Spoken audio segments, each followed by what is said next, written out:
I'm Kym Winter and I'm the psychotherapist that works with NCUK and Amend. And if you've been diagnosed with a pheo, a paraganglioma, SDH, or another rare or uncommon endocrine or neuroendocrine condition, you might also experience hormone surges that can be really unpleasant. This might involve sweating, a pounding heart or palpitations, a bad headache, feeling sick, feeling dizzy, feeling really anxious and going really red or sort of flushing in some way. It's not uncommon to feel quite upset about these attacks happening, and we've put together this short video to give you some tips and ideas to help a surge pass more quickly and to help you bear these when they're happening. And we've come up with the acronym AMBER to act as a kind of life buoy, really, if you have one of these hormone waves or surges. And AMBER stands for accept, manage, breathe, engage your thoughts, and rest and recover. Step 1, accept. You might know that there are triggers already that can set off these hormone surges for you, certain foods or rushing around or getting stressed, but often they feel just quite random and unpredictable. If you feel an attack coming on, it's really important to accept that they're going to happen and look after yourself through them. It's really easy to fall into the trap of panicking that you just don't want them to be happening, you want them to go away, you don't think about it, maybe it'll stop quicker. And if we could think our way out in that way, that would be great. But often it's more helpful to use the energy that you might put into kind of resisting a wave when it's happening, to kind of put it into surfing that wave, accepting this is going to happen and looking after yourself through it. Step 2, managing. If you've been prescribed any medication to take at the start of a surge, then obviously do take it and maybe get yourself a glass of water to sip through an attack too. Sometimes that's helpful because it's quite nice to have something solid like a glass to hold on to, particularly if you get quite anxious as part of your attacks.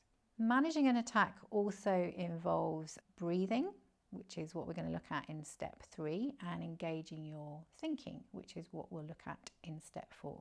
But this is the kind of managing the attack is the resources that you come up with that suit you to get you through an attack and help it to pass as quickly and as easily and as comfortably as possible, given that they are unpleasant. And we've put together some ideas here from your suggestions of things that you've come up with to help attacks pass just a little bit more quickly and to help you bear them.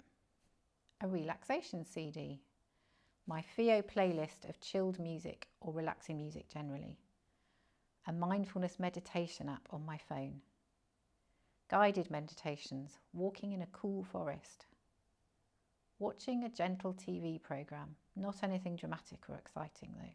When I was alone, texting someone to let them know and asking them to check in on me in about half an hour. An audiobook. At night, putting spare night clothes by the bed to change into. When I went out, carrying a small dry flannel as a mini towel and then wet wipes to freshen up. An electric fan. A frozen bag of peas on my head for when I got the headache. Step 3, breathing. Really using your breathing to help you get through a surge can be really helpful. And really this is because having steady, calm breathing will help calm your nervous system physiologically, but it'll also give you something to focus on psychologically until an attack passes. And the knack here is to breathe in through your nose and out through your mouth, taking calm, steady, rhythmic breaths, fairly deeply, but just as deeply as you're comfortable. There's no right or wrong here. Focus on the air going in through your nostrils and out through your mouth. Just really focus on the breathing, and that will help you feel much calmer whilst the attack passes.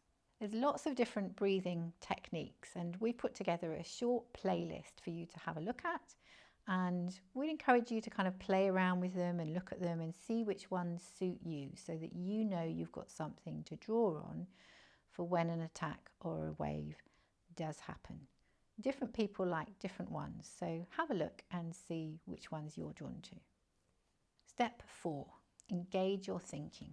All these hormones sloshing around your body will be playing their part in some of the really difficult thoughts that might arise as part of having these surges.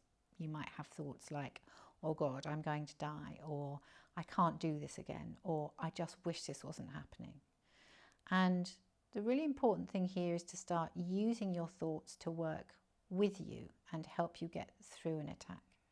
So try replacing some of those thoughts with, I know what this is. I know this will pass. I am okay right now. Just try and relax. It's all right. And before you know it, the attack will pass. And we've put together another playlist of other ideas for how to deal with difficult thoughts when they are coming up. Step 5, rest and recover. Allowing yourself a bit of recovery time after one of these surges is just as important as all the other steps.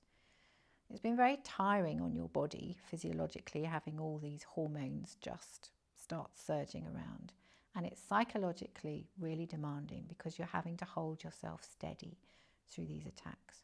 So you've been doing quite a lot of hard emotional and physical work, and that's tiring. So have a cup of tea or a cold drink, have a shower or change your clothes, have a nap if you're able to. But allow a bit of time just to sit still and breathe and recover, and then get on with the rest of your day, or try and get back to sleep if it's in the night time. Thank you to all of you who've shared with us your tips and suggestions for getting through these really unpleasant hormone surges when they happen. And we hope that you found this short video helpful.